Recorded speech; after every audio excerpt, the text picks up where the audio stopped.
Hey everybody, I'm getting ready to can some milk, so I thought I would show you how I do it. And just so you know, this is not USDA approved, but it is what I do, and I have been doing for several years like this.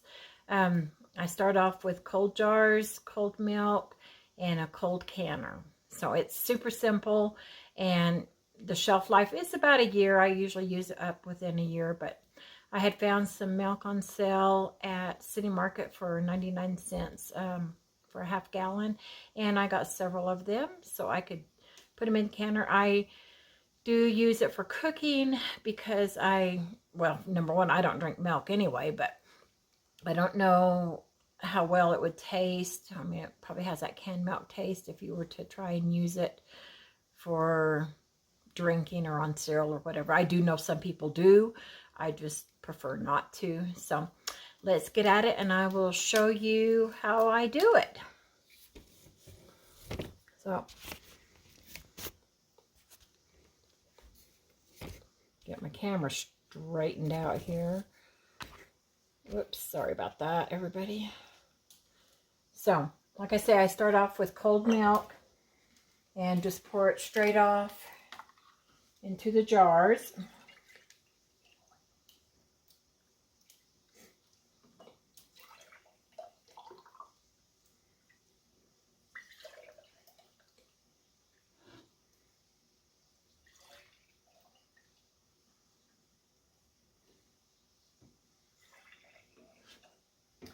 I washed and got my jars ready a while ago and kind of let them dry a little bit before I started this so they didn't have a bunch of water in them. And I have my my lids boiling. I know a lot of the companies now say not to boil them, to just put them on, but I do not have lid failure like a lot of people do. I boil my lids for at least a few minutes. I figure getting that rubber softened on those lids helps them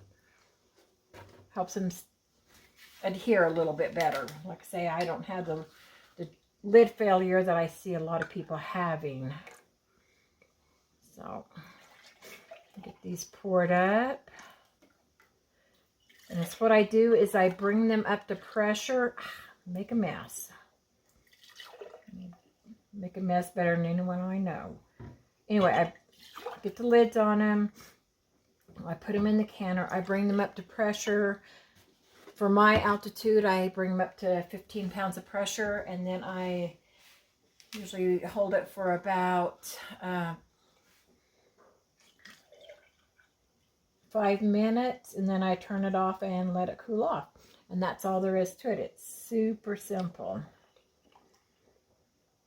So I do have a little bit of milk left. I'll put this in the fridge because I do have a few more I need to do. And I'll just add this in with the next one.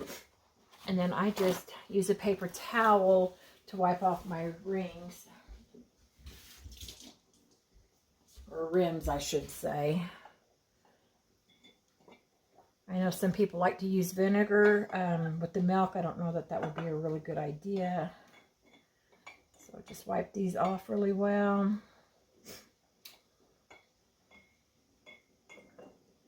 With the price of milk anymore, when you can get it on sale, if you can preserve it, it's the way to go. And if you can't can it or don't have a pressure canner, put it in the freezer. It'll last just as good in the freezer. Make sure you have a little bit of room for the expansion. And it freezes well. I used to do that all the time. So just get my hot lids on.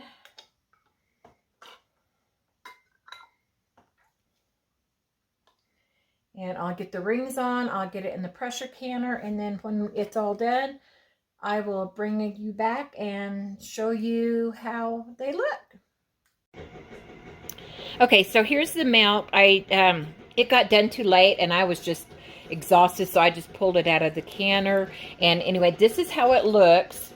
I mean, it is a little bit darker than what the, like the plain old milk is, but it is great. You just, when you need milk, just open it up. I make a lot of gravies out of it. I use it in recipes. Like I mentioned at the beginning, I don't drink it or use it in cereal just because it's more, I guess it's more of an evaporated milk taste, which I never cared for anyway, but like I say, I don't like milk, so that could be part of it. So anyway, there you go. That's how easy it is, and that's what it looks like when you're done. And you can also do it in quart jars, and it's kind of the same thing. It's about 5 minutes at pressure, and then just turn it off and let it come back down. So I've got quarts, and I have pints canned up and put back. So hope y'all, if you have any questions or something, put them down below, and I'll be more than happy to answer them. But this is something that's really handy to have on hand, especially when you can find the milk on sale at a good price with it going crazy sky high right now. So, well, y'all have a good day, and I will talk at you later.